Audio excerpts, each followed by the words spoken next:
दोस्तों, बिहार चुनाव 2025 अब सच में दिलचस्प मोड़ पर पहुंच चुका है। प्रधानमंत्री मोदी का बिहार दौरा और उसमें अचानक किया गया एक बदलाव पूरे राजनीतिक समीकरण को हिला चुका है। रैलियों से पहले कर्पूरी ठाकुर के गांव कर्पूरी ग्राम जाने का फैसला।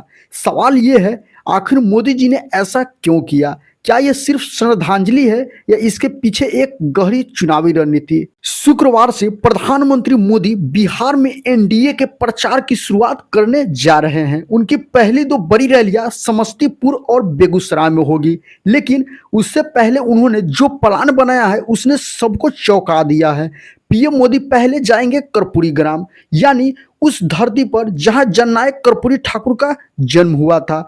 वही नेता जिन्हें भारत रत्न से सम्मानित किया गया है और जो आज भी बिहार के गरीबों और पिछड़ों के मसीहा माने जाते हैं। अब बात सिर्फ फूल चढ़ाने की नहीं है। कर्पूरी ठाकुर का नाम बिहार की राजनीति में सिर्फ इतिहास नहीं, एक भावना भी है। उन्होंने ईबीसी यानी अत्यंत पिछड़े वर्ग के लिए वो किया है जो उस समय कोई सोच भी नहीं सकता था। उन्होंने 1978 में ही कर्पूरी फार्मूला लाया था, जिसमें गरीब, अति पिछड़े और महिलाओं के लिए अलग आरक्षण तय हुआ। यानी जो तब सोच थी वही आज बिहार की राजनीति की सबसे मजबूत जड़ बन चुकी है। और मोदी का वहीं से प्रचार शुरू करना, भाई साहब, ये तो सीधा कर्पूरी की विरासत को सलाम के साथ साथ ईबीसी वोट बैंक पर निशाना है। दोस्तों, बिहार की राजनीति में एक बात सब जानते हैं, जो अत्यंत पिछड़ों को साथ लेता है वही सत्ता में आता है, क्योंकि ये वो वर्ग है जो लगभग 36% आबादी रखता है।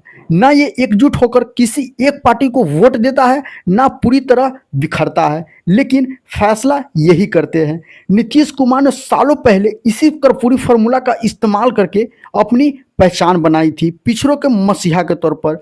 अब बीजेपी उसी एजेंडे पर दोबारा दांव खेल रही है और पीएम मोदी खुद जाकर कर्पूरी ठाकुर को श्रद्धांजलि दे, ये सिर्फ एक सम्मान नहीं, एक संदेश है। संदेश ये कि कर्पूरी की असली विरासत अब एनडीए के पास है, न कि सिर्फ नीतीश या आरजेडी के पास। कर्पूरी ठाकुर का जीवन अपने आप में एक कहानी है। एक नाई परिवार से निकलकर 2 बार बिहार के मुख्यमंत्री बने, गरीबों के लिए लड़े, अंग्रेजी को मैट्रिक से हटाया ताकि गांव का बच्चा भी आगे बढ़ सके, शराबबंदी लागू की, और सबसे बड़ी बात, वो नेता जिनकी ईमानदारी पर कभी सवाल नहीं उठा।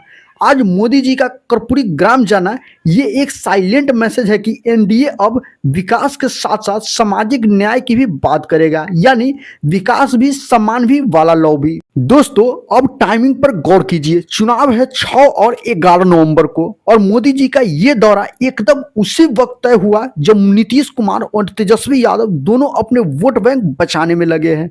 आरजेडी जहां यादव मुस्लिम समीकरण पर भरोसा कर रही है, वही बीजेपी अब कर्पूरी कार्ड से अत्यंत पिछड़ों को सीधे अपने पाले में लाना चाहती है। कर्पूरी ठाकुर का नाम हर घर में है, और अगर वो इमोशनल कनेक्शन मोदी जी जोड़ पाए तो बिहार का समीकरण एक झटके में बदल सकता है। तो दोस्तों, मोदी का ये कर्पूरी ग्राम दौरा सिर्फ एक श्रद्धांजलि नहीं, एक मास्टर स्ट्रोक है, क्योंकि बिहार चुनाव सिर्फ सीटों की लड़ाई नहीं, भावनाओं की भी लड़ाई है, और जिसने जनता की भावना को छू लिया वही पटना के तक पहुंचेगा। अब सवाल आपसे, क्या आपको लगता है कि मोदी का ये कदम नीतीश तेजस्वी की नींद उड़ाने के लिए काफ़ी है, या फिर बिहार के मतदाता अब इमोशनल नहीं, काम देखकर वोट देते हैं? कमेंट में बताइए अपना विचार। वीडियो अच्छा लगे हो तो लाइक कीजिए, शेयर कीजिए, और ऐसे ही राजनीतिक एनालिसिस के लिए सब्सक्राइब करना न भूलिए। जय हिंद, जय बिहार।